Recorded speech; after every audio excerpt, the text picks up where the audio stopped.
Mr. Platinum 1989, and I know I haven't made a video in a while, and I know this always happens, but I'm sorry. I'm just going to talk about a couple things that have been happening recently in the wrestling world.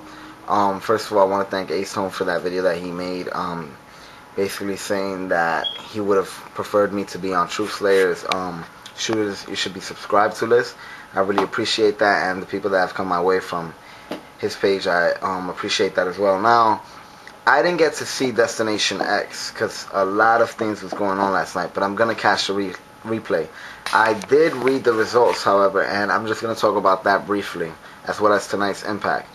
Now, in the first match, we had Kaz go over and become the #1 contender, which I think is great, because not only did they not put over Brian Kendrick or sent the ex-WWE guy straight to the moon, but Kaz had to go through that suicide gimmick for so long, and even before that, he kept coming up short when it comes to the X Division title. So it's good that he's getting this title shot, and hopefully he'll win it at Lockdown, even though it should kind of happen before then, considering that Lockdown usually has the 6-way escape match for the title. But we'll see how that's handled.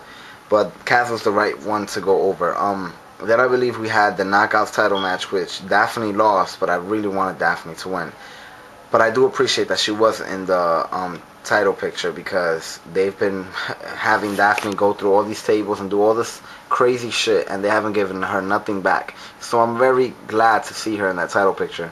And tonight she's going to be in an 8-way match. Hopefully she gets the title somehow at Lockdown, because I'm a huge fan of Daphne. Now, then we had, I'm not sure what order what was what, so I'm just going to go down the card from what I remember. And some of the matches I actually did see. I saw the first 3 matches. Yeah, the X Division ladder was crazy, and I saw the next 2. I think the Knockouts was kind of short, and the Rob Terry versus Brutus Magnus was very, very short. My problem with this belt is I don't have a problem with the belt, but I'm waiting for them to give it some credibility. They almost did that when AJ was the champion, but they haven't really been trying to even do it. So I think they should have put the title on somebody that's going to put great matches out there each night he defends it. Whether it's Desmond Wolfe or somebody else, I don't know. But just not Rob Terry, please. I'm not a fan of Rob Terry. Anyways, so that was a real quick match. Next we had, if I remember right, the X Division Ultimate X. Now, I didn't get to see it, but my friend was watching it. He kept texting me, telling me that it was fucking insane. And the Motor City Machine Guns won, while still putting over Generation Me, I believe. And now we had, Motor City Machine Guns possibly getting a title shot at Lockdown, one of TNA's biggest pay-per-views. And everybody knows that the titles on Machine Guns have been long overdue.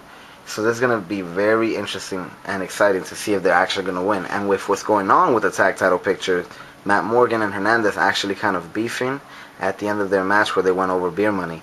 It kind of looks like the Motor City Machine Guns are finally going to become the champions. And I expect them to get a legit title run, since it's been so long, anticipated for so long. Now, with that whole Matt Morgan and Hernandez thing, I was kind of upset when I started to see Matt Morgan kind of do the same thing he did when he was partners with Abyss. But I read an interview with Matt Morgan. He was basically talking about how the reason it went that direction with Abyss is because that's the kind of person he is in real life. He's really full of himself and stuff like that. So I'm not against it. And tonight we're actually going to see them go one-on-one on the live Impact that it's going to be on tonight. Now, what else happened? Kurt Angle went over Anderson, which I think was, a good choice. But the way it ended, it looked like their feud was going to continue. I don't know. Maybe these guys are going to have the Lethal Lockdown this year. It's going to be Team Anderson versus Team Angle. And I don't think that would be a dumb idea. I think that would actually be brilliant. Now, with the Scott Hall and Waltman match versus Nash and Eric Young, I'm so disappointed that they actually had Nash turn heel at the end, because, screw him over. Because everybody kept saying that that's going to happen, and I kept thinking, maybe it won't. I don't think they'll be that, kind of obvious. So it was a surprise to me, kind of. Not really, but I didn't want to see that happen. But either way, for what it's worth, I'm very proud of Scott Hall. He looks like he was really trying. which has probably been his greatest performance in years. So I give it up to him for that, and I think he put a video up on his YouTube channel from being in the locker room prior to the match or after. I'm not sure. I haven't checked it out yet. And then we had somewhere in there the main event. Oh, Doug Williams versus Shannon. Doug Williams won, which I'm glad again that the TNA homegrown talent doesn't get the push down the ladder because of an ex-WWE guy. So I'm glad that Douglas went over Doug Williams, and he should be going into Lockdown as the X Division champion. I'm a big fan of Williams. Now the main event, Abyss and AJ. Now I was looking so forward to this match because of what these guys did in Lockdown 2005, and every time they've met up after that. But this finish, I just don't understand it. I saw some footage of it. I think it was sick that he put him through the the ring, and it'll probably end up being some kind of Pope D'Angelo De Niro versus Abyss versus AJ at Lockdown. But I really wanted the Pope to have that one-on-one. But I don't know how I feel about this. I have to really see it, and I want to see the aftermath of this to see what the hell they were thinking. I have no problem ending the match in some kind of disqualification with AJ hitting him with the belt and the referee calling for the end, because Abyss, it keeps him over without, taking anything away from him. But I just do not understand why it finished this way. And even at the end, I believe Abyss was celebrating. From what I've read, Abyss was celebrating with Hogan.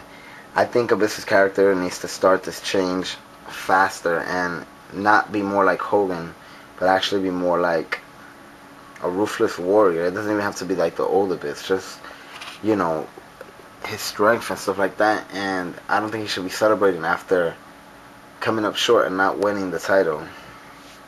To an extent, he shouldn't be celebrating. But that's that. Now, on the future of TNA, I'm glad Cass got the title shot, and I'm glad that Motor City Machine Guns has the title shot, and the Pope is not for the world title next. Tonight should be a very interesting night. Hogan is set to make an announcement. I believe it's going to be that he's going to face Flair at Lockdown inside the cage on a one-on-one match. That's what I think it is. I could be wrong. Either way, it should be interesting. Now, I really, to quickly talk about the Impact before last week, because I didn't get to really talk about it. I was upset that Jesse Neal got beat up at backstage by the Nasty Boys, but then I was glad to see him come out and actually do something against the Nasty Boys, because he's been one of the people that have been lost ever since this guy came in, Eric Bischoff and Hogan. So I'm glad that they used him. They kind of put him over. He came out injured and he still did something. Hopefully we see less of the Nasty Boys and less of Team 3D, and more of people like Jesse Neal. So we'll see how that goes. And Lockdown, I expect it to be great. I think TNA has been putting some pretty solid pay-per-views these last few months, going back to No Surrender. And Destination X, I have to see it, but the X Division matches sound like they delivered, as well as the tag title match. But either way, and the Anderson and Kurt. But either way, that would be interesting to see how that develops. Now I have like 1 minute, 2 minutes left. Let me quickly talk about WrestleMania. WrestleMania is next week. I have not been following all the build-up because on Monday nights I've been watching TNA, and I've just been very busy lately. But this WrestleMania feels weird to me. I don't know. Something feels weird. It feels different. Some ways good, but some ways just weird. I know the Cena versus Batista, I really do not give a fuck who wins that match. I mean, I'm not a John Cena hater, but that doesn't mean I love him or really want to see him have another title run. I mean, let's say John Cena wins the title. Who's he going to face next month? Batista again? Or, it's just a Raw main event scene. It's not looking very interesting right now. So I hope whoever wins the Money in the Bank, cashes it in that night or something. And they put the main event, Undertaker versus Shawn. And I also hope from Jericho and Edge. See, the main event picture in SmackDown is a little bit more interesting because let's say CM Punk goes over Rey Mysterio. CM Punk will be the leader of this faction, and he'll actually, I'm a big fan of CM Punk. I wanted to see him in this world title picture for WrestleMania, but we got most of the same people. I don't know. I'm really looking forward to the Undertaker and Shawn match, like mostly everybody else, but I'm not really looking forward to, like, I don't see what people could, like, I don't see what Sheamus could gain from beating Triple H. I mean, obviously it's Triple H, but Sheamus already beat John Cena, and then Randy Orton as well, I don't know. I don't even know. I sound like I'm talking on my ass right now, but that's how I've been feeling when thinking about WrestleMania. I really do not know what I expect from it. Hopefully something out of the ordinary, something original happens. But either way, Shawn Michaels versus Undertaker should be amazing, and Bret Hart versus Vince should